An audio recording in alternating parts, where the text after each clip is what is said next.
Ok, on va commencer. Parashat Emor. Et évidemment, on va essayer d'un peu de conclure sur l'événement de Yom HaAtzmaut qu'on va célébrer maintenant, Bezrat Hashem, et qui concerne bien évidemment tous les Bnei Israël. Alors, vous allez voir comment les choses vont se construire. On va essayer d'établir un lien entre le sujet de la paracha et cette conclusion, mais qui sera vraiment vers la fin. Lorsque justement la paracha revient sur les fêtes du calendrier, donc on va parler de Pessah, Shavuot, Sukkot, Kippour, Rosh Hashanah. Mais en introduction à cette révision, puisque ça a déjà été dit, la Torah va mentionner à nouveau le Shabbat. Et c'est vraiment, le Shabbat va être l'introduction de tout ce que les fêtes vont après définir. Mais ce qui est intéressant, et c'est sur ça que j'aimerais m'interrompre, c'est sur la formulation que la Torah va donner et sur le verbe, du moins les mots qui vont être employés. Et on va voir qu'il y a une corrélation intéressante qui nous permet de définir un peu plus les choses. Hachem a parlé à Moshe en disant: Daber al Ben Israël, tu parleras au Ben Israël, Martalem, tu leur diras Moadé Hachem. Voici les fêtes. Alors, Moed, normalement, c'est les rendez-vous. Moadé Hachem, les rendez-vous avec Hachem. Asher Tikri Otam Mikra et Kodesh, que tu rappelleras des rencontres saintes. Et les Moadai, voici ces moments. Sheshet Yamim Teasem Elecha. 6 jours tu travailleras. Voyez, Mashivi, Shabbat, Shabbaton. Le 7e jour, c'est le Shabbat. Mikra Kodesh, c'est encore un rendez-vous saint. Kol Melcha Lo Ta'asu, vous ne ferez aucun travail. Shabbat Ilachem, c'est un Shabbat pour vous. L'Hachem, pardon, c'est un Shabbat pour Hachem. Bechol Moshvotechem, dans toutes vos habitations.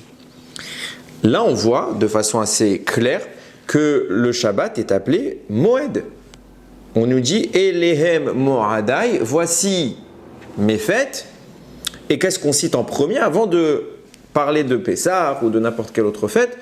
Sheshet Yamim Teasem Melacha, 6 jours tu travailles, 7e jour c'est Shabbat. Donc Shabbat est intronisé dans ce sujet-là comme une fête parmi toutes les fêtes. Et après on répète, et encore Eliam, voici mes fêtes, et après Hachem reprécise. Donc il y a quand même une distinction à faire. Bien évidemment que le Shabbat, c'est une fête au sens français de la traduction, mais ce qu'on appelle un Chag dans la Torah, un Yom Tov, c'est pas Shabbat. Shabbat, c'est pas Yom Tov. On sait que Shabbat et Yom Tov diffèrent d'un point de vue halachique. Il y a énormément de similitudes, il n'y a aucun problème. Mais d'un point de vue halachique, il y a des différences. Il y a des choses qui sont permises à Shabbat, qui sont interdites à Shabbat, qui sont permises à Yom Tov. Shabbat est plus strict. La punition pour la transgression du Shabbat n'est pas la même. Elle est beaucoup plus grave pour le Shabbat que pour Yom Tov. Mais, de façon, on pourrait penser, c'est le cas également pour Kippour et les autres Yamim Tovim. Kippour, c'est plus strict que les autres Yom Tov. C'est vrai. Mais dans la nature même de Shabbat, dans le mécanisme du Shabbat, il y a une différence intrinsèque avec toutes les autres fêtes de toute l'année, quelles qu'elles soient des sages, qu'elles soient de la Torah. Il n'y a aucune comparaison possible. Pourquoi? Shabbat est un jour qui se suffit à lui-même, en ce sens où le Shabbat s'impose dans le temps. Tous les 7 jours, qu'on le veuille ou non, c'est pas entre nos mains, c'est pas dépendant de notre analyse, le Shabbat arrive. Tandis que, quand il s'agira d'un Yom Tov ou de n'importe quel autre événement du calendrier, tout dépend de l'appréciation des sages, à savoir, qu'on le sait, les Bnei Israël sanctifient le nouveau mois au travers de l'analyse de la lune. Donc on avait des témoins qui allaient observer est-ce que la lune, elle entre dans son renouveau, dans un nouveau cycle. Et une fois que les critères étaient réunis, et c'est seulement une fois que cela a été fait, que les témoins pouvaient aller témoigner au tribunal, au Beth Din, et que les sages annonçaient et proclamaient Rosh Chodesh.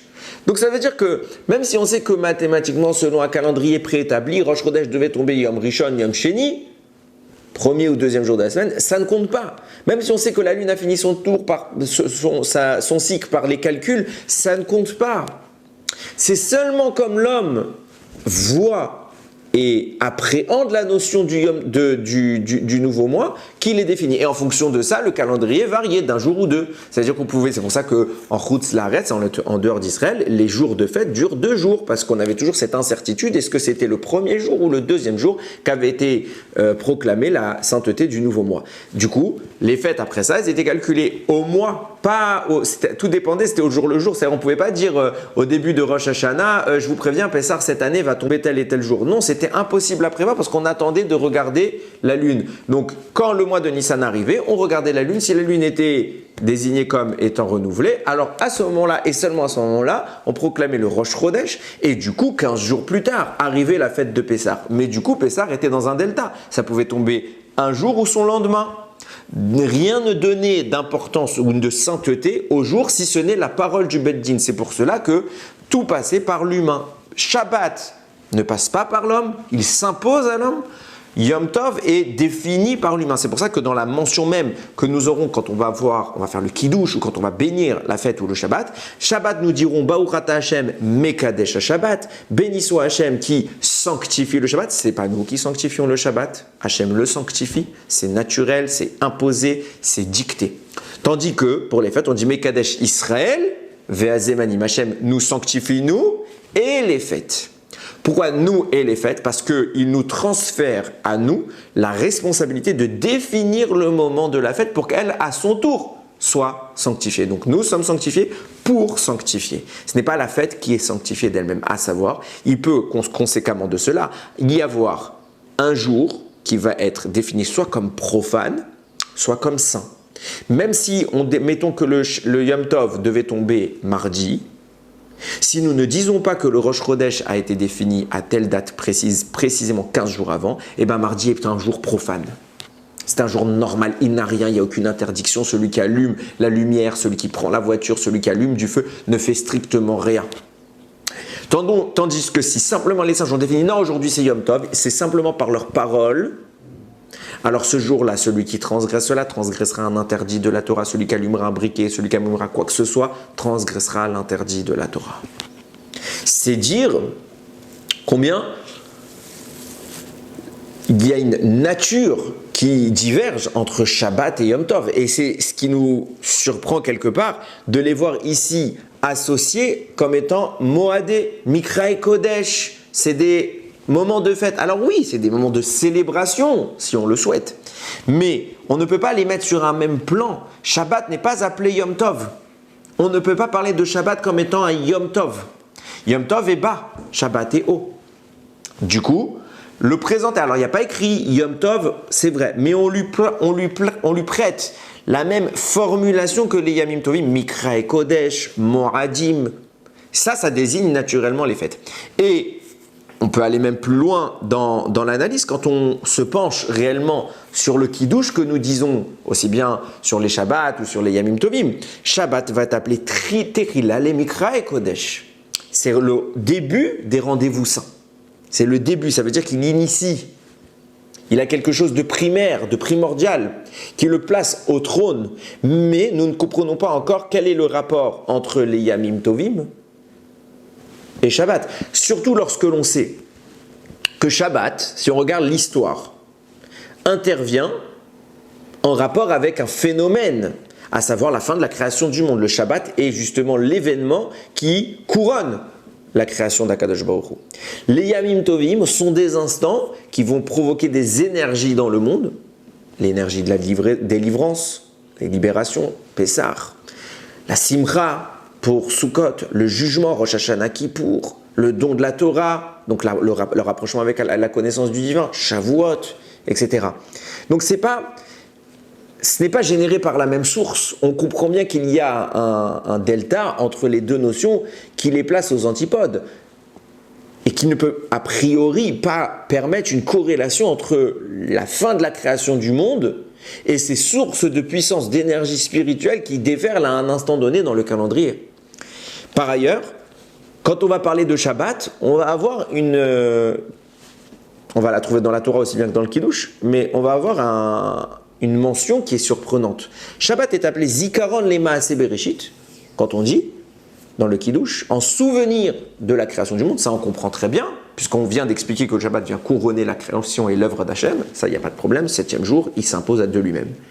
Par contre, il est appelé également Zerer Litziat Mitzrayim. C'est également le souvenir de la sortie d'Égypte. Souvenir de la sortie d'Égypte, on a du mal. Qu'il soit en effet lié à la création, parce que c'est là qu'Hachem l'a fait intervenir, parce que c'est là que sa puissance s'est manifestée et qu'il donne vie à la création du monde. Il met Kor HaBeracha, le Shabbat c'est la source de la bénédiction, donc ça c'est clair. Mais en quoi le Shabbat va être corrélé à la sortie d'Égypte? Shabbat précède la sortie d'Égypte. Même les fêtes précèdent la sortie d'Égypte, me direz-vous. Mais pour ceux qui ont un peu lu la Haggadah qu'on avait, on a expliqué ces notions-là.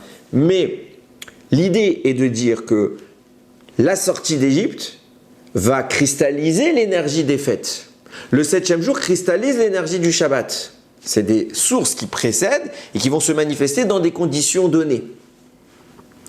La condition dans laquelle s'exprime le Shabbat, c'est le 7e jour, mais ce n'est pas la sortie d'Égypte. Il n'y a pas de lien entre la sortie d'Égypte et le Shabbat. Alors, on va me parler Shabbat à Gadol, vous n'aimez pas. C'est d'air. Mais ce n'est pas le Shabbat qui va permettre littéralement, enfin du moins dans la première compréhension qu'on aurait, ce n'est pas le Shabbat qui va permettre l'activation de la sortie d'Égypte, l'activation du don de la Torah, ni même l'activation des Chagim.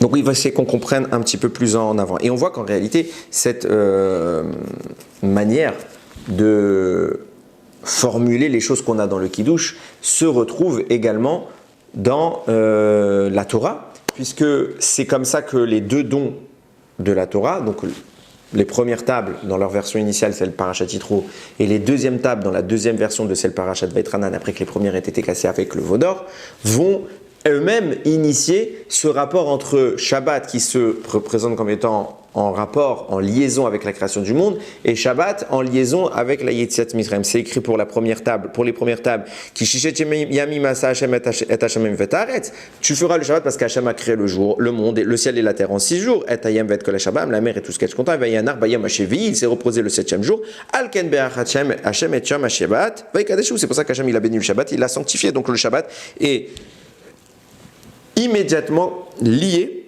à la création du monde. Jusque-là, on n'a pas de problème. Deuxième table de la loi, Vezacharta, tu te souviendras, qui est Vedaïta Beretz Misraim, que tu étais esclave dans la terre d'Égypte. Vayutziach Hashem Elokecha Misham, Hashem t'a fait sortir de là-bas. Be'atrazaka, vision un toit, une main puissante, un bras étendu. Alken, c'est parce qu'Hashem t'a fait sortir de là-bas. Tivra Hashem Elokecha, qu'Hashem il t'ordonne, la Asot et Sham Shabbat, de faire le Shabbat. Alors, dans le sens premier, on comprend. Tu étais esclave.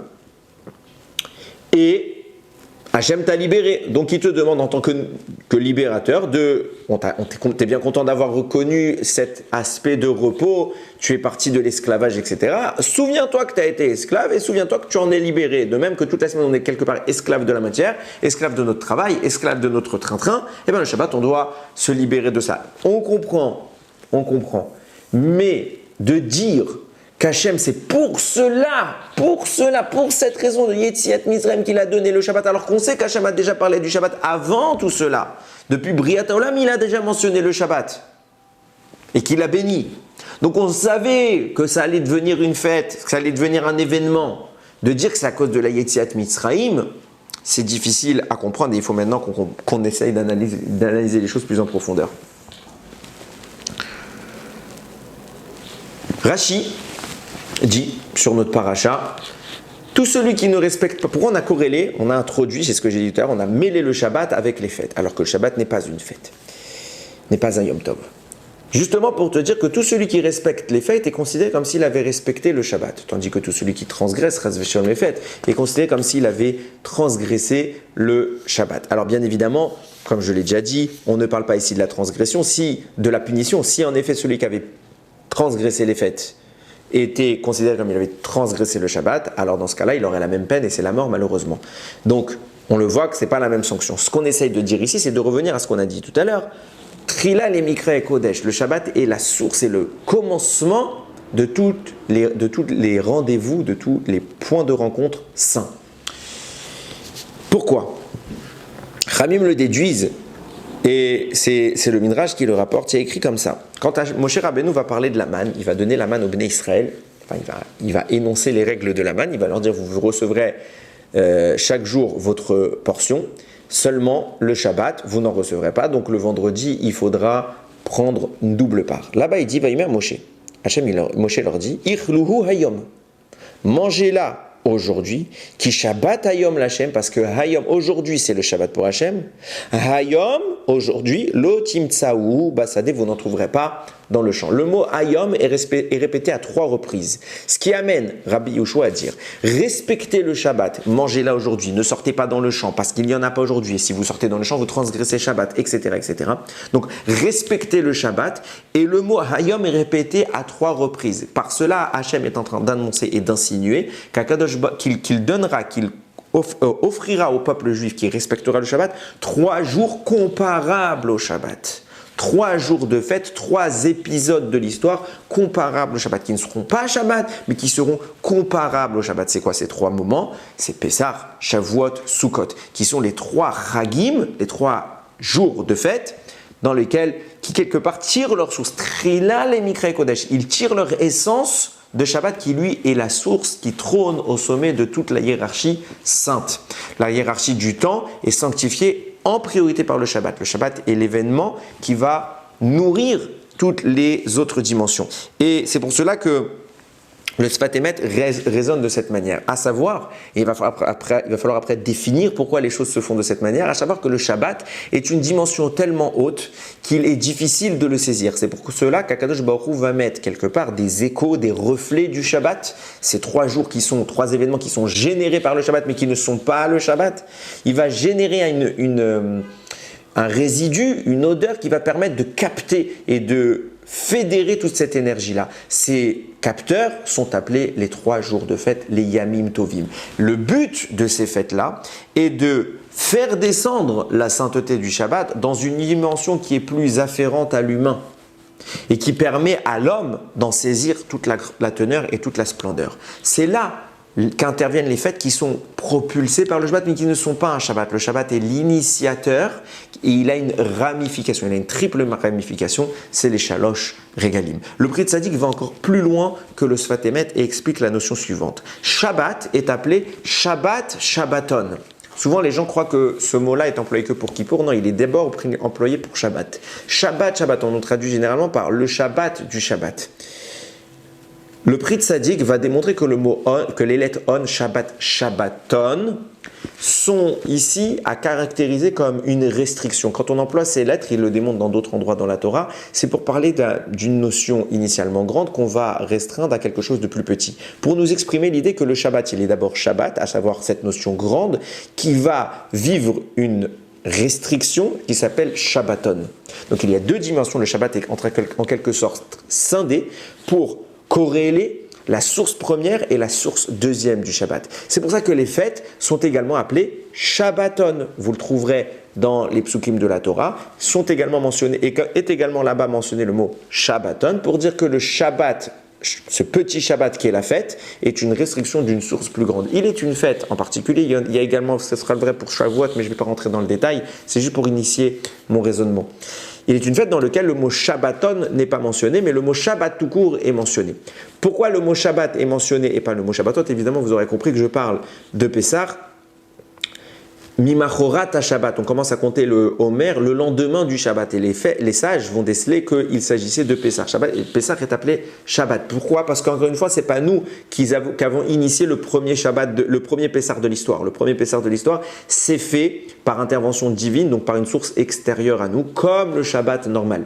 Tandis que les Pessahs qui suivront seront définis par l'homme. La première fois de toute l'histoire, et c'est vrai également pour Shavuot, ce n'est pas nous qui avons défini la date de ces 2 interventions, les premières de l'histoire, c'est Akadosh Baruch Hu. C'est pour ça qu'Hachem n'a pas voulu dire Shabbaton, parce qu'il l'a fait ressembler dans le mécanisme à Shabbat. Mais il n'en reste qu'il n'est qu'un Shabbat petit. C'est juste parce que la première fois de l'histoire, Hachem n'a pas demandé à l'homme de sanctifier ce jour, mais il a sanctifié lui-même, pour montrer l'exemple, entre guillemets, qu'on ne pouvait pas employer le mot Shabbaton qui connote la restriction. Mais il n'en demeure que Pessah est lui-même une projection restreinte du Shabbat qui est le plus grand. C'est pourquoi, et cela s'est insinué dans notre manière de procéder, c'est que le Shabbat qui précède Pessah, il est appelé comment? Shabbat Agadol, le grand Shabbat, signifiant qu'il y a un petit Shabbat. Quand il y a écrit dans toute la Torah, il y a un moment dans l'année où on dit le Shabbat Akatan, le petit Shabbat. Non, c'est pour nous dire quoi? Il existe un petit Shabbat qui fait suite au grand Shabbat, le Shabbat Agadol qui précède Pessah, et suivi de Pessah qui est lui-même appelé Shabbat. Lui, il est appelé Shabbat simplement, comparément à Shabbat qui le précède, qui lui est appelé Shabbat Agadol, pour dire que lui, il est le grand Shabbat qui vient nourrir. Et en effet, Pessah a été nourri, comme toutes les autres fêtes, a été nourri par le Shabbat. Comprenant en cela, on va commencer à dessiner un peu le schéma de ce vers quoi on veut se tourner. Comprenant en cela que Shabbat est un lien avec la Yetziat Mitzrayim. C'est pour ça qu'on dira Zerer l'Yetziat Mitzrayim en souvenir de la sortie d'Égypte. Et on comprend quelque chose de plus profond également. Je le dis sur un point de vue global. Il y a dans Shabbat et Yom Tov une loi qui est extrêmement similaire tout en étant différente. Shabbat, on a la mitzvah du Oneg Shabbat. On doit se délecter du Shabbat. Ça se fait comment? Par des beaux habits, le Kavod Shabbat également, par un bon repas, par une ambiance familiale, par la simcha, etc. etc. Mais il n'y a pas de mention de simcha, il n'y a pas écrit Vesa Martha, tu te réjouiras. C'est tu te délecteras. Mais ça ressemble à la joie. Par contre, à l'inverse, il n'y a pas de mitzvah de Oneg, de délectation, concernant Yom Tov. La mitzvah de Yom Tov, c'est Vesa Martha Beragera, tu te réjouiras dans ta fête. Alors on va dire comment? Eh bien, encore une fois, avec des beaux habits, avec un bon repas, avec de la viande, avec du vin, etc., etc. Donc encore une fois, si on analyse objectivement les choses, on voit que la simcha qui est imposée à Yom Tov, qui est une mitzvah à part entière, ressemble dangereusement à la simcha, au Oneg Shabbat, à la délectation du Shabbat, qui est une mitzvah à part entière. Toutes deux dissociées. C'est pas la simcha qui réclame un Shabbat, c'est le Oneg. Alors qu'on joue sur les mots pour donner deux mitzvot différentes? Non. Seulement que pour Shabbat, la simcha n'est pas l'objectif, c'est une conséquence. Le Oneg, le fait de se délecter, est l'objectif. Mais quand je me délecte, forcément, cela provoque de la simcha. A l'inverse, je n'ai pas besoin de me délecter à Yom Tov, mais je dois être Bessimcha. Donc je vais utiliser quelque chose qui est une délectation qui va me conduire à la simcha qui, elle, est l'objectif. Ça veut dire que dans Shabbat, la simcha n'est qu'une conséquence. Le Oneg est l'objectif et il amène à la simcha. Tandis que à Yom Tov, le Oneg n'est qu'un moyen. Il n'a pas de mitzvah de Oneg, mais il nous permet d'arriver à la mitzvah qui est l'objectif, à savoir la simcha. Pourquoi? Parce que c'est exactement ce que je dis, le schéma est le même. Shabbat est ce qui nourrit Yom Tov. Donc à Shabbat, je n'ai pas besoin de Yom Tov, j'ai déjà Shabbat, donc c'est Oneg. Et quand j'en arrive à la dimension du Yom Tov qui est celle de la Simcha, ben ça se fait tout seul. Ce n'est pas une mitzvah à part entière, c'est une conséquence. Parce que Shabbat provoque Yom Tov est la conséquence de Shabbat. Quand j'en arrive à la dimension basse du Shabbat, celle qui est de Yom Tov, alors je dois plus célébrer la dimension haute du Shabbat, celle qui demande le Oneg, je dois juste aboutir à la Simcha. Donc les deux sont mêlés, entrelacés, mais ils correspondent à deux dimensions différentes, la dimension haute, celle du Shabbat, et la dimension basse, celle de Yom Tov. Et cela va nous permettre maintenant de comprendre un peu plus les choses en profondeur. Pourquoi cela fonctionne de cette manière? Pourquoi Hachem a scindé la dimension du Shabbat par 3 Yamim Tovim dans le calendrier? Et pourquoi pas tout simplement tout laisser dans Shabbat ou faire que plusieurs styles de Shabbat? Non, on a distingué Shabbat le grand et Yom Tov les petits. Quand on regarde un peu la Briat Haolam, la création du monde, il s'avère qu'il y a 2 moments où sont intervenus des défauts de création. Je les cite et après on les explique. Premier moment, c'est le 3e jour lorsque Dieu va demander à la terre de créer les végétations et les arbres.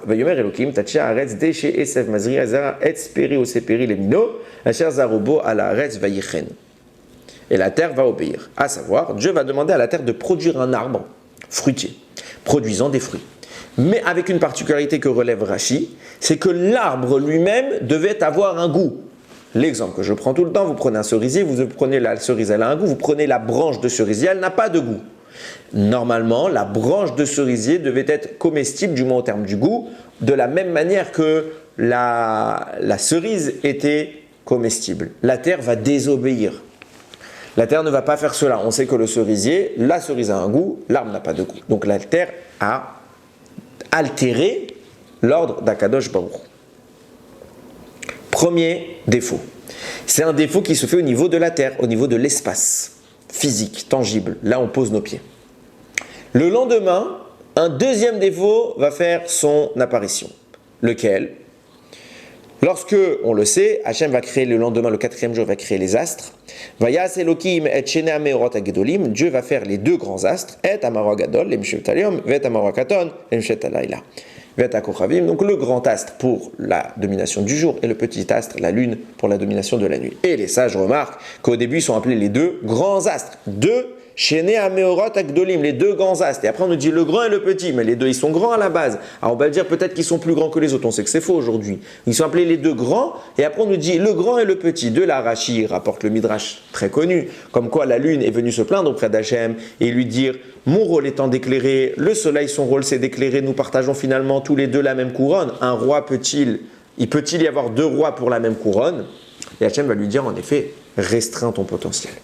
Et la lune va perdre sa lumière, va redevenir quelque chose d'amoindri, et de là va se créer un décalage entre l'année solaire et l'année lunaire. L'année solaire est plus grande, elle fait 365 jours, voire 366. L'année lunaire varie entre 354 et 355 jours. Donc on voit bien qu'il y a un delta d'une dizaine de jours entre le cycle lunaire et le cycle solaire, justifiant que cette fois, tous les 19 ans, on rajoute un Hadar Sheni, un mois supplémentaire dans le calendrier, pour rattraper le retard entre la Lune et le Soleil. Donc on voit que c'est imposé à cet instant-là un défaut dans le temps. Les astres qui gèrent le temps ont un décalage. Il y a un défaut dans l'espace, dans la Terre, qui s'est fait le troisième jour, un défaut dans le temps. Alors, entre guillemets, on va rapidement sur ce sujet parce que ce n'est pas mon propos.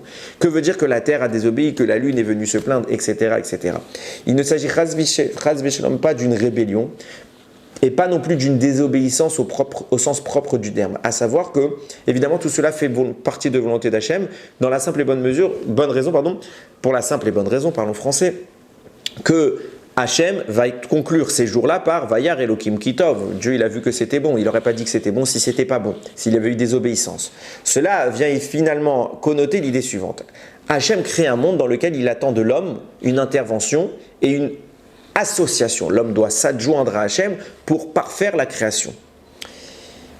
Finalement, si Dieu avait créé un monde parfait, alors on n'aurait aucun rôle. C'est pour ça que Dieu va définir l'objectif, la perfection. Et il va dire, la lune et le soleil doivent être égaux. La terre doit produire des arbres comestibles, etc. Ça, c'est l'objectif à atteindre. Mais il va limiter ce potentiel un peu avant pour que l'homme puisse justement se placer dans cet écart-là et compléter l'œuvre qu'Akadosh Baruch Hu met en place. C'est pour ça qu'avant que la terre n'atteigne ce potentiel d'un arbre qui a un goût, la terre s'arrête un peu avant. À l'homme de terminer. Avant que les astres soient définitivement identique, Hachem va restreindre l'astre de la Lune pour que l'homme termine ce temps. Donc il va créer une brèche spatio-temporelle, une dans l'espace, la Terre, au niveau du troisième jour, une dans le temps, au niveau des astres, le quatrième jour, et va demander à l'homme par ses actions, par ses mitzvot, par son travail de la Torah, de terminer et de combler la brèche pour que le monde s'achemine vers cette perfection dont on parle. Comment il est censé procéder? À la base, il était censé procéder par un mécanisme très simple, ça devait prendre quelques instants. Il y avait un élément qui réunissait toutes les conditions et qui permettait de faire vivre au monde tout son acheminement vers la perfection. C'était quoi? Le seul endroit où la Torah témoigne que le défaut n'existe pas. C'est lequel? Premier défaut qui est apparu, celui de la terre. On avait dit que la terre n'a pas donné de goût à l'arbre. Pourtant, il est un arbre qui a un goût. Lequel? L'arbre de la connaissance. Vatere Aïcha. C'est vu, la femme a vu. Qui est Tov à Etz le Mahal. Que l'arbre était bon pour la consommation. L'arbre est bon. Il n'y a pas écrit que le fruit est bon. Il y a écrit l'arbre est bon. Après, Vachikar Mipiru, elle a pris de son fruit. Mais il n'y a pas écrit que le fruit est bon. Il y a écrit que l'arbre est bon. De là, nos sages nous disent, l'arbre de la connaissance du bien et du mal, et l'arbre qui a respecté l'ordre d'Akadosh Baruch Hu, l'arbre de tous les maux, de tous nos problèmes, c'est le seul qui a respecté ce qu'Akadosh Baruch Hu a voulu. Pourquoi? Parce que c'est simple, il fallait qu'il ait deux dimensions. Si Dieu crée un monde à parfaire, ça c'est l'action positive. Mais l'antithèse de l'action positive, c'est un monde à détruire. Si le monde était déjà abîmé, alors qu'est-ce qu'on va détruire? On peut le descendre encore plus bas, mais s'il n'y a rien de parfait à détruire, c'est pour ça qu'il est un élément qui va être parfait et qui pourrait être détruit. Ça c'est l'arbre de la connaissance. Et Hachem va lui dire, celui-là tu n'en manges pas. Tu ne peux pas en manger. La seule interdiction de la Torah, c'est à cette époque, ne mange pas de l'arbre de la connaissance, parce que lui, il est parfait. Et dans la perfection, l'action humaine ne peut que détruire, amenuiser, faire introduire une notion négative et étrangère, chose qu'Hachem ne veut pas. Du moins, pas tout de suite. Pourquoi? Parce qu'il est vrai que l'homme agit dans une dimension qui est celle où le mal a sa place. Et donc, l'action humaine peut potentiellement altérer et modifier de façon négative la perfection de l'arbre de la connaissance du bien et du mal. C'est lui qui est en danger par le mal. Si on agit dessus, on le met en danger. Sauf si on intervient à un moment où le mal ne peut plus interagir. Et il existe un moment où le mal ne peut plus interagir. C'est quand? C'était Shabbat. Shabbat proposait à l'homme une chose extraordinaire. Shabbat proposait à l'homme de consommer de l'arbre de la connaissance du bien et du mal parce qu'il aurait élevé le monde à une stature telle où le mot mal n'a plus sa place. Il se serait pu appeler l'arbre de la connaissance du bien et du mal, mais l'arbre de la connaissance du bien, point final. Et l'homme aurait donc dû attendre le Shabbat pour entrer dans la dimension d'un espace réparé. On comprend quoi? Il devait attendre un temps pour faire le tikkun du temps, pour consommer l'élément qui a respecté l'ordre de la terre, l'ordre donné à la terre, de créer un arbre parfait. Donc on devait consommer la perfection dans l'espace, dans le problème qui est né au 3e jour, et dans le temps, en attendant que Shabbat arrive. En réunissant le temps et l'espace au travers du Shabbat, les deux dimensions défaillantes auraient été réparées, le monde a cheminé vers la perfection. Adam ne va pas attendre, donc l'espace il va encore plus être perverti et le temps ne va pas être réparé. C'est pour cela que la stature de l'homme va s'affaisser drastiquement et il va falloir maintenant, puisqu'Adam devait saisir le potentiel du Shabbat pour faire le tikkun, la réparation des deux dimensions du temps et de l'espace, maintenant qu'il a perdu ce potentiel parce que lui-même n'est plus que l'ombre de ce qu'il était, il va créer un 3e défaut. Le défaut de l'âme, le défaut de la source de vie.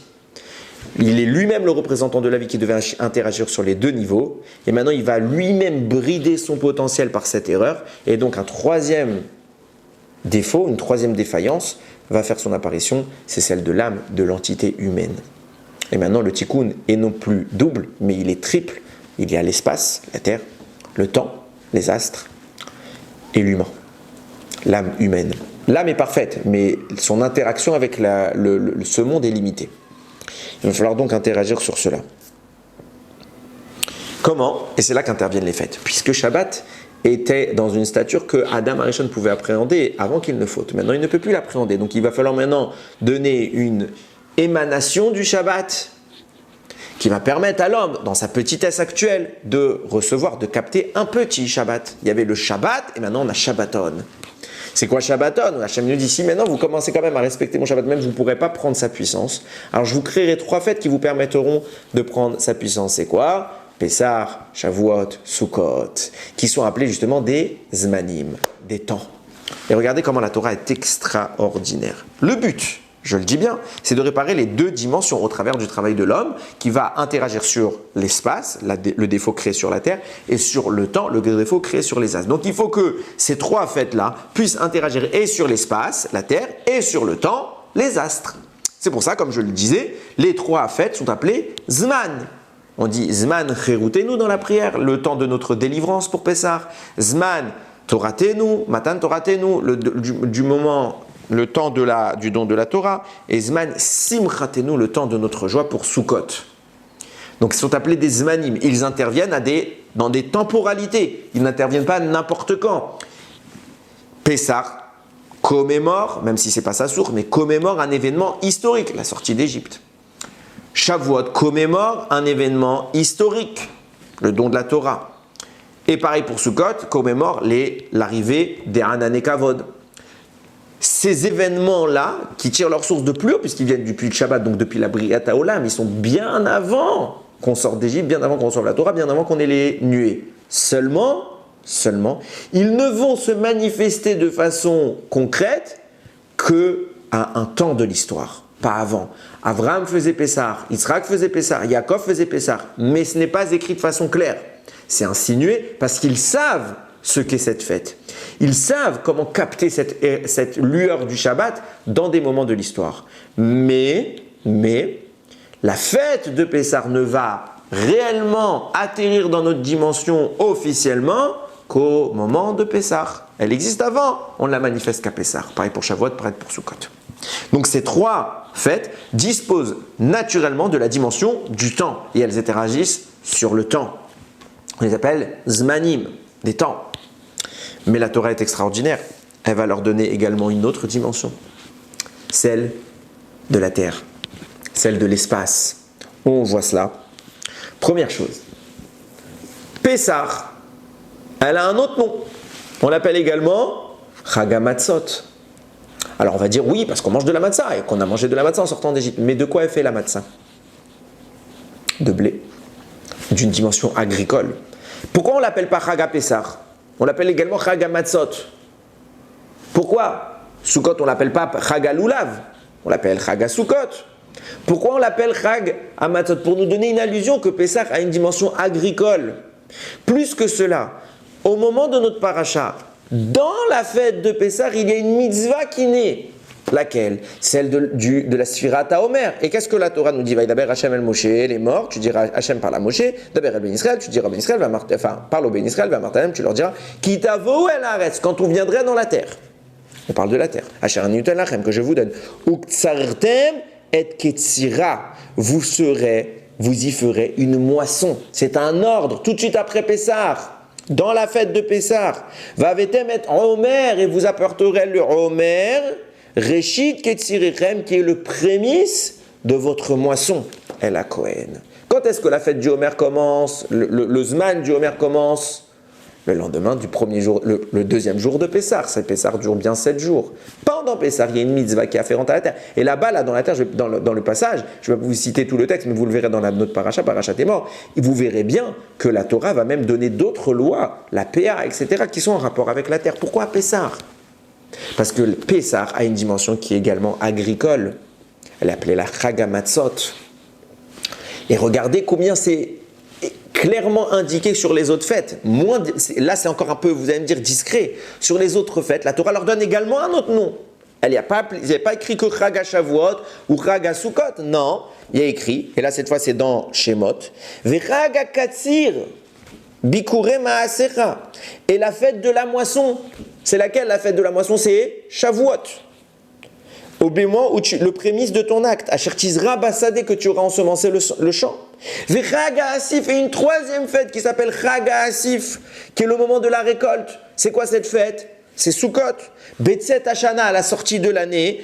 Beosperat Maasecha, Minasadeh, lorsque tu récolteras tout ton travail des champs. Pourquoi ces fêtes, elles sont appelées différemment? Pourquoi tu n'as pas dit à Sukkot et à Shavuot? Et à Shavuot, tu ramèneras les Bikurim, et à Sukkot. Non, on te parle de Chag HaKatsir, la fête de la moisson, et Chag HaAsif, la fête de la récolte. On les appelle dans des termes agricoles. Pourquoi dans des termes agricoles? Parce que ces deux fêtes-là, bien évidemment que comme Pessah, sont 3 moments où on intervient sur le Zman, Zman Cherutenu, Zman Simchatenu, Zman Toratenu, mais c'est également des moments, donc je n'ai pas traduit, c'est des moments où on intervient sur le temps, Mechila, mais c'est également des moments où on intervient sur l'espace, sur le défaut inhérent à la terre. C'est pour ça qu'à Pessah, il y a la mitzvah du Homer, il y a la mitzvah de prendre la matzah qui vient de la terre. C'est pour ça qu'à Sukkot, on l'appelle Chag HaKatsir, c'est pour ça, donc la fête de la moisson. Et c'est pour ça que Shavuot est appelé Chag HaAsif, la fête de la récolte, parce qu'on intervient aussi sur la terre, et il y a une double dimension dans ces fêtes-là.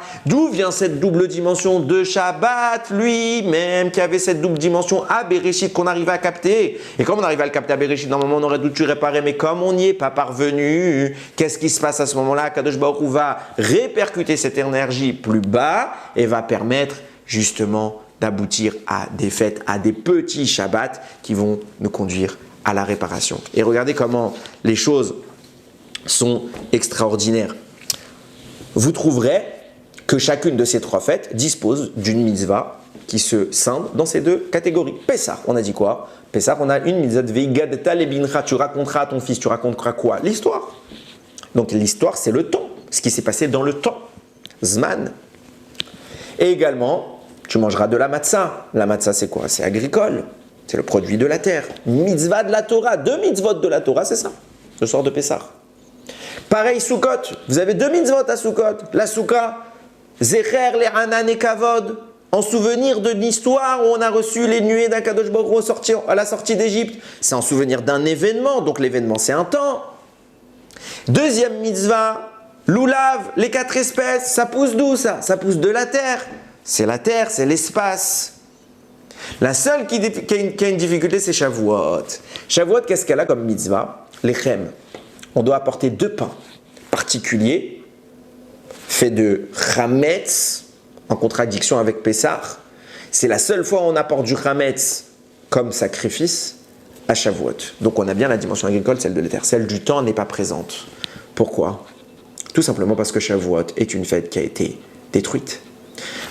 À Shavuot, nous devions vivre le Tikkun, terminer l'ensemble de la manœuvre. Matan Torah se proposait de réparer la faute d'Adam Arishon et c'était terminé.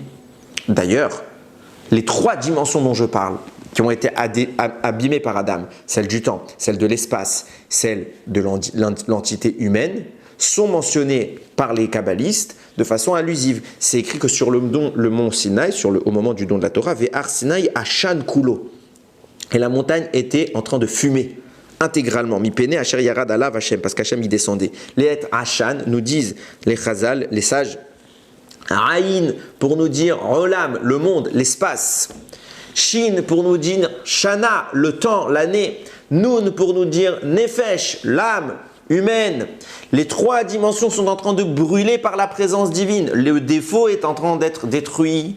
Et Adam, ce qu'il n'a pas réussi, nous sommes en train d'y parvenir à Matan Torah. Seulement, il va y avoir la faute du veau d'or. Et quelque part, on va prendre cette Torah qui vient faire le tikkun, la réparation ultime, et on va la détruire. Moshe va la détruire. Ce qui explique que Shavuot ne va pas parvenir à exprimer son plein potentiel et il va se retrouver limité.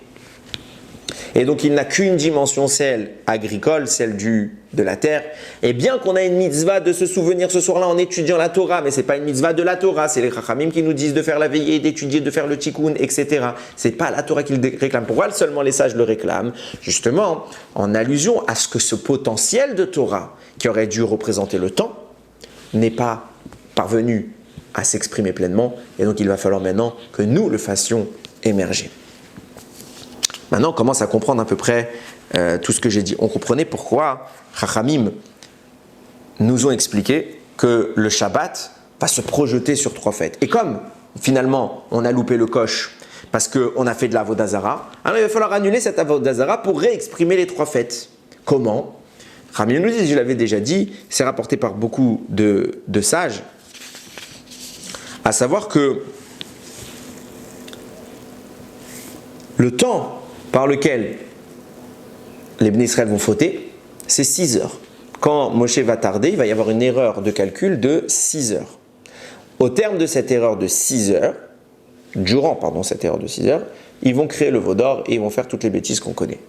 Donc, qu'est-ce qu'Hachem va nous proposer? Il va nous proposer les fêtes en tant que réparation du veau d'or. Comment? Il écrit que celui qui ne respecte pas les fêtes est considéré comme un idolâtre. Pourquoi? Parce que la fête est un moyen d'annuler le veau d'or, par un moyen très simple qui s'appelle Mevatel Beshishim. Pour annuler une notion, on la dilue dans 60 fois plus. Par exemple, quand vous prenez du lait et de la viande, si par exemple, par erreur, il y a une goutte de lait qui est tombée dans votre plat de viande, ce n'est pas nécessairement un problème. S'il y a 60 fois plus de liquide viande que de liquide lait, alors il est annulé à hauteur de 60 fois plus, il disparaît.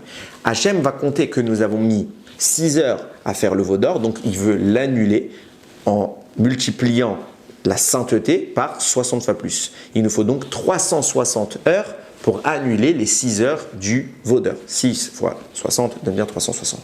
Comment on va faire ces 360 heures? Eh bien, vous avez 7 jours de Pessah, 7 jours de Sukkot, 1 jour de Shavuot, 15 jours 15 jours fois 24 heures par jour, ça vous fait 360. Grâce à cela, on interdit au mal de se manifester, on l'annule dans une hauteur de Gdusha 60 fois plus grande. Et on permet justement l'arrivée d'un tikkun. On comprend maintenant comment fonctionne le Shabbat, à savoir que le Shabbat, c'était la source. On a dit tout, celui qui respecte les fêtes, c'est comme s'il respectait Shabbat. Pourquoi? Parce que les fêtes sont la projection de Shabbat à une échelle réduite, celle de l'homme qui a fauté. Et elles nous permettent justement d'arriver à la dimension de Shabbat. C'est pas la même faute si tu transgresses les fêtes et Shabbat, ça n'a rien à voir. Mais tu ne peux pas comprendre le Shabbat si tu n'as pas les fêtes, parce que les fêtes se proposent d'intervenir à notre échelle avec des outils adaptés à notre dimension pour conduire au tikkun. C'est pour cela qu'on comprend qu'il y a la dimension du temps, il y a la dimension de l'espace. Il y a un temps saint, c'est le Shabbat, il y a un espace saint. À l'époque d'Adam Arishon, cet espace saint, c'était le Etz Hadat dans le Gan Eden. Aujourd'hui, il y a une terre sainte. Regardez comment les choses se profilent. De même qu'il y a 3 dimensions à réparer, à savoir celle de l'âme, celle du temps, celle de l'espace. Alors il va y avoir 3 catégories de mitzvot, comme ça le notent les sages, à savoir celles directement afférentes à l'homme, Tfilin, Birkat Hamazon, Tzniut, Tzitzit, c'est directement concernant l'homme, Shofar, ça concerne que l'homme directement. Il y a des mitzvot qui sont afférentes au temps. Alors, Shofar, on pourrait passer dans les deux. Les fêtes, par exemple. Les fêtes sont afférentes au temps. Il y a le Shabbat, qu'on a également évoqué. La prière, le Homer, c'est un temps. Il y a des moments précis pour faire tout cela. Et il y a les fêtes afférentes à la terre. Péa, Orla, Homer, oui, le Homer, si on veut. Je parlais du conte de Homer tout à l'heure quand j'ai parlé du temps, mais le Homer également se manifeste par le prélever le Homer. Et je disais donc, Maaser, Trouma, c'est des mitzvot qui sont directement liés à la terre. Shemitah, étant et terre. Parce que c'est une fois tous les 7 ans, mais elle n'est afférente qu'à la terre. Donc il y a une dimension que seule la terre, que seuls les mitzvot de la terre peuvent réparer. Où on peut faire ces mitzvot-là? Uniquement en Eretz Israël. Ça veut dire qu'il y a des fêtes qui ne sont créées que dans l'espace d'Eretz Israël. Pas des fêtes, des mitzvot. Mais comme je le disais tout à l'heure, les fêtes sont le moyen de réparer l'espace et le temps. Donc l'espace ne peut être réparé qu'au travers de cette dimension-là qui est Eretz Israël. Et pas une autre terre, pas ailleurs, pas d'autre endroit. Pourquoi on a des mitzvot qui concernent les 3 alors qu'on a déjà les fêtes qui font tout ce travail? Parce qu'on a dit qu'il y a une 3e dimension à réparer, celle de l'homme. L'homme doit d'abord se réparer lui-même pour pouvoir réparer le temps et l'espace. Comment l'homme se répare lui-même? En introduisant en lui les 3 dimensions. Celle qui le concerne lui, celle de l'âme, celle du temps et celle de l'espace. Et le seul moyen d'introduire les dimensions de l'espace, c'est Eretz Israël. Je ne peux pas faire la mitzvah de Péa en dehors d'Israël. Je ne peux pas faire la mitzvah de Shircha, de Leket, de Trouma, etc. On ne peut pas. Il n'y a aucune mitzvah qu'on peut faire. Shemitah, on ne peut pas que en Eretz Israël. Pour pouvoir faire un tikkun profond de l'humain qui va permettre de répandre cette énergie sur la Briat Olam, sur l'entièreté de la création, il faut au préalable que nous fassions ces mitzvot à titre personnel. La mitzvah de l'âme, les mitzvot de l'âme, les mitzvot du temps et les mitzvot de l'espace. Les mitzvot de l'espace ne se font qu'en Eretz Israël et pas ailleurs. Alors, puisqu'on est en train de parler d'Eretz Israël, je bifurque sur un petit détail qui m'est venu à l'esprit tout à l'heure que je trouve passionnant, justement concernant Yom HaAtzmaut.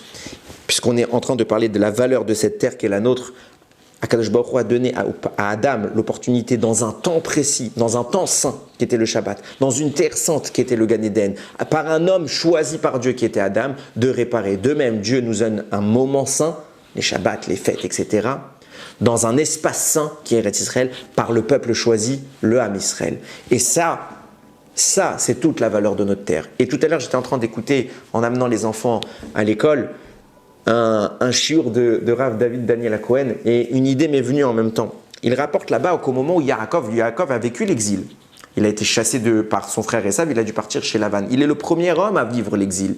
Et Ma'asavot Siman Labanim, ce que nos pères ont vécu, c'est ce que nous avons vécu. Donc il va vivre son exil, puis après il va avoir le droit de retourner en Eretz Israël. Il a la seconde de Hachem lui dit rentre, il perd pas du temps. Une fois que tout ce qui le bloquait à aller là-bas, c'était les forces du mal que représente Esav. Et ça, Hachem va lui dire c'est bon, il n'y a plus de danger, vous pouvez venir. Je vous ouvre la porte. Une fois qu'on nous a ouvert la porte, il ne faut plus attendre. Il y en a qui attendent malheureusement, c'est Raval. Et il se passe quoi? Sur la route, Yaakov est confronté à un malach. Il va devoir se battre contre ce malach. Et il lui bloque l'entrée, c'est devant le Jourdain, devant le fleuve qui mène à Eretz Israël. Il bloque l'entrée d'Eretz Israël. Il y a débat. On ne connaît qu'une version, on ne connaît pas nécessairement la deuxième version. Chachamim me disent, qui est ce malach? C'est le Satan. Donc Yaakov va se battre contre les forces du mal. Et ça, c'est ce qui est à peu près le plus admis, le plus connu, répandu et le plus cohérent. Mais il y a un deuxième midrash qui nous dit autre chose. C'est qui ce malach? C'est Michaël. L'ange Michaël. Le Sar Israël, le représentant des Juifs dans le ciel, c'est lui qui va empêcher l'entrée de Yaakov en Eretz Israël, son retour. Je comprends pas. Que tu me dises l'ange du mal, la vie qui dit l'ange du mal, je le comprends, je le conçois, il n'y a pas de problème, c'est logique. Mais l'ange des représentants des Juifs ne veut pas qu'on rentre en Eretz Israël. Mazot Omeret, qu'est-ce que tu viens faire là maintenant? Pourquoi tu nous bloques? Maaseh Avot, Siman Labanim. Ce qui se passe avec les Avot, les pères, c'est un signe précurseur pour leurs enfants. Pour nous dire que de même, à Kol Divrei Elokim Chaim, on a un principe, quand il y a deux avis dans une explication, les deux sont vrais. Donc ça veut dire qu'il y a la dimension du mal qui est intervenue et la dimension du bien qui est intervenue. Pourquoi? Pour nous dire qu'elles sont intrinsèquement liées. Le bien peut être infecté par le mal et le mal peut être béni par le bien. Le Satan, les forces du mal, les oppositions, les peuples qui ne veulent pas que nous soyons, qui nous ont eux-mêmes chassés, vont s'opposer à ce que nous retournions en Israël. Et c'est une évidence qu'ils vont s'opposer à ça. À la fin, Yaakov doit se battre contre cette opposition des forces du mal pour pouvoir pénétrer en Eretz Israël. Et il gagne. C'est ce qui s'est passé dans l'histoire. On a eu de l'opposition de siècle en siècle. On a rêvé de rentrer en Israël. Et on ne pouvait pas rentrer en Eretz Israël. Pourquoi? Parce qu'il y avait les nations qui étaient là-bas. Il a fallu détruire ces forces du mal. On a réussi. Yaakov a vaincu ça. Mais il y a une deuxième force qui est tout aussi dangereuse, c'est les forces du bien. Les forces du bien peuvent parfois être très dangereuses parce qu'elles sont un peu infectées par le mal. Le Etz Hadat Tov Vara, l'arbre de la connaissance du bien et du mal, il a mélangé les deux. Donc ces forces du bien-là peuvent être dangereuses. C'est pour ça que vous allez avoir parfois même dans le monde religieux, des rabbanim qui vont s'opposer à Eretz Israël. Ils vont dire non, c'est pas maintenant, c'est pas maintenant, c'est pas maintenant, il ne faut pas y aller, il faut attendre Mashiach, etc. Ils vont prouver dans la Gemara. Alors, regardez le shiur que je vous ai dit là sur Rab David Yokel, il explique pourquoi tout cela n'entre pas d'après la Kabbalah. On avait toutes les explications en avance, mais là n'est pas l'idée. C'est pour dire que finalement on va avoir des arguments religieux pour nous empêcher d'être religieux. Michaël, le représentant des Bnei Israël, il va dire non, vous rentrez pas, Yaakov, tu restes dehors, je te laisse pas passer, je me bats contre toi. Et c'est que parce que Yaakov l'a battu qu'il est rentré. S'il avait perdu, il passait pas. C'est quoi les Michaël? C'est le Rav, c'est le représentant des Bnei Israël, c'est la Gdusha, il dit vous rentrez pas. Pourquoi? Et Hachem va le réprimander, de quel droit tu fais cela, etc., etc. Parce que lui-même, il va être dans l'erreur. Malgré qu'il est Michaël, le représentant des Juifs et de la Gdusha, il va être dans l'erreur. Quelle va être son erreur? Vous rentrez pas. Comment ça se manifeste?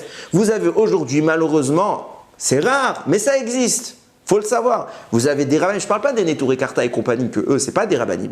Je parle même des rabbinim qui vont dire non, il ne faut pas aller en Eretz Israël, ça peut être pas mauvais, tu peux faire des bêtises, etc. Bien évidemment que si c'est pour faire une alia qui va te faire devenir un rachat, ça c'est assour. Mais c'est pas assour en Eretz Israël, c'est assour d'être cette personne. Tu n'as pas le droit d'être quelqu'un qui, quand on lui propose d'être en Eretz Israël, il va devenir moins bien que ce qu'il était en France. Ça signifie quoi si tu fais ça? Ça signifie quoi? Il faut dire les choses. Ça signifie que si tu étais, en fait, ça dit qu'en France, mais tu vas arriver en Eretz Israël et que tu ne vas pas t'améliorer, tu ne vas pas encore grandir, c'est que tu étais peut-être hypocrite quand tu étais en Chutz Laaretz. Parce que si vraiment tu viens en Eretz Israël pour te battre auprès d'Akadosh Baruch Hu, c'est impossible que tu n'y arrives pas. Que depuis quand Hachem il voit que ses enfants se battent pour se rapprocher de lui, il ne donne pas de l'aide, ça n'existe pas. Ça n'existe pas, il faut bien comprendre ces choses. Quelqu'un qui va aller là-bas, qui va faire son alia et qui va finalement descendre spirituellement, c'est qu'il ne comptait pas se battre. Bien sûr que sa tentation sera plus grande. Bien sûr que les efforts à consentir seront plus grands. Mais tu vas y arriver, il n'y a aucun problème. Pourquoi? Parce que Yaakov, il a fait ce travail pour toi. Tu vas te confronter à ces tentations-là, tu vas y arriver. Et Hachem, il t'aidera. Mais il va y avoir dans ton esprit de la Torah qui va te justifier qu'il ne faut pas aller en Eretz Israël. C'est Michaël qui est venu se battre contre Yaakov. Il va te dire toutes les ta'anot. Ne va pas parce que dans tel endroit tu as tel avantage et tu peux mieux pratiquer ta Torah, tes mitzvot, alors qu'en Israël ce sera plus compliqué. On a des textes de la Gemara qui semblent dire qu'il ne faut pas monter, alors c'est une période de l'histoire qu'il ne fallait pas, etc. Maintenant on monte. Il y a des preuves à tout cela. Je ne suis pas en train de faire un chiour pour démontrer cela, je sais pas, j'ai pas le temps maintenant. Mais il y a des preuves à tout cela. Mais il va y avoir des mots de Torah pour te dire ne monte pas. Alors que la Torah ne veut que ça. Ne veut que ça. Hachem, il crie tous les... Vous vous rendez compte que Moshe, il a pleuré. Il a fait 515 prières pour être en Eretz Israël. Il a pleuré. Et nous, on dit, non, mais la Torah, elle veut pas. Quelle Torah? C'est qui t'a donné la Torah? C'est Moshe qui te dit, on veut y aller. Non, la Torah, elle veut pas. Mais dans quel monde on vit? C'est une folie. Ça n'a pas de sens. C'est juste des bêtises. La Torah, elle veut. Et cette dimension-là, qui se prétend la Torah, qui vient, qui dit, non, c'est pas la Torah, c'est Michaël qui est défendu se battre contre Jacob avec des arguments. Jacob les a tous détruits. Il est rentré de force. Et Hachem a grondé, Michaël, de quel droit tu empêches mon fils de rentrer? Ça, c'était quoi? C'était l'erreur dans le bien. Il n'y a pas de débat, est-ce qu'on doit être en Eretz Israël? Oui, je le dis haut et fort, on doit être en Israël. Là, vous allez me dire, il y a des gdolim plus grands que moi qui ont dit de ne pas monter. Au cas par cas. Au cas par cas, évidemment. Je ne suis pas en train de dire qu'il faut foncer bêtement et aller au suicide. Je ne dis pas ça. Je dis qu'on a une chance. Et c'est un jour de Simcha Yom Ha'atzmaut. Il faut le dire. Et même si j'ai la Tzura Haredi, moi je le dis sans gêne. C'est un jour de Simcha. De grande Simcha. Hachem, il attendait ça depuis. Il a créé le monde pour Israël. Bereshit, c'est pour Réchit, pour Israël. Pour Israël. Et nous, on dit non, on reste à l'extérieur. Mazot Omeret. Alors que ceux qui ne peuvent pas, ils ne peuvent pas. Je ne parle pas de ça, je ne fais pas une critique, Ras Veshalom. Qui je suis pour critiquer le Ham Israël? Je dis que quand on peut, on doit, on court, on accourt, on fonce, on ne perd pas de temps. C'est ici qu'on fait le tikkun. C'est que cette terre qui nous offre certaines mitzvot, c'est que cette terre qui a été bénie d'Hachem, pas les autres. Et on reste à l'extérieur. Et on reste loin de Dieu. Sous prétexte que Michaël, il vient nous donner des arguments à l'Afrique. Ras Veshalom, Ras Veshalom, Ras Veshalom. La Torah, elle est en Eretz Israël, elle a été faite pour Eretz Israël. On le voit même dans la manière d'appliquer les choses. Soyons francs. Vous vous rendez compte à quelle heure vous faites le jeûne du 17 Tammuz? Vous vous rendez compte à quelle heure en été vous faites sortir Shabbat? On voit que c'est pas ce que la Torah a dit. Le fuseau horaire qui est calé, sur lequel se cale la Torah, c'est celui d'Eretz Israël. On voit que c'est compatible. Le reste, c'est moins compatible. Pourquoi c'est pas compatible? Pourquoi il n'a pas fait une terre plate où tout le monde a la même heure? Non, parce que c'est Eretz Israël que la Torah concerne le plus. Le reste, c'est par défaut. Par défaut. Vous avez des problèmes pour les tefilines le matin. Est-ce que vous pouvez les mettre assez tôt pour aller au travail? Vous vous rendez compte qu'en Chutz La'aretz, c'est un endroit où vous pouvez faire la tefila du matin alors qu'il fait encore nuit. Vous pouvez faire la tefila du soir alors qu'il fait encore jour à des moments de l'année. Mais c'est ce que la Torah elle a demandé. Bien sûr, ça marche d'un point de vue technique. Mais objectivement, ça ne marche pas. Soit en France, ça ne marche pas. On peut dire ce qu'on veut, ça ne marche pas. On est obligé de s'adapter, de se cacher. Eretz Akdosha, c'est ici. La Torah, elle est ici. Hachem, il porte son regard ici. Il nous attend. Il nous a renvoyés de la maison pour un temps. Et maintenant, il faut retourner à la maison. Il faut retourner à la maison. Bruchim Abaim La'aretz. Bienvenue en Eretz Israël. On va célébrer encore une fois un jour de Simcha qu'Akadosh Baruch Hu nous a donné l'immense joie de nous faire revenir en Eretz Israël pour faire encore plus de Torah, pour être encore plus juif que jamais. Pas juif avec les goyim, conformés aux goyim, dans leur manière, dans ce qu'ils tolèrent. Non, juif authentiquement, sans regard des autres, sans regard extérieur, juif comme Hachem il veut, juif du Shulchan Aruch, juif comme les Bnei Israël l'ont été à l'époque de Moshe. Et on a pleuré pour venir dans ce pays. On est mort pour revenir dans ce pays. Alors maintenant que les gens ont pleuré pour nous, que les gens sont morts pour nous, on ne reste pas là-bas. On vient chez nous. Yaakov, il s'est battu contre le bien et contre le mal. Ne faites pas l'erreur de battre le mal, mais de laisser le bien vous pervertir parce qu'il n'est pas un bien parfait. Le bien est parfait en Eretz Israël. Bien sûr, même en Eretz Israël, il y a du mal. C'est à nous de faire le tri grâce à ces livres, grâce à cette Torah. Yiratzon qu'Akadosh Baruch Hu bénisse Eretz Israël, que cette guerre termine, que enfin on comprenne tous combien cette terre elle est sainte et que tout le Ham Israël y remonte en Eretz Israël, reconstruire le Beth Amikdash, accueillir le Mashiach. Baruch Adonai Leolam. Amen ve Amen.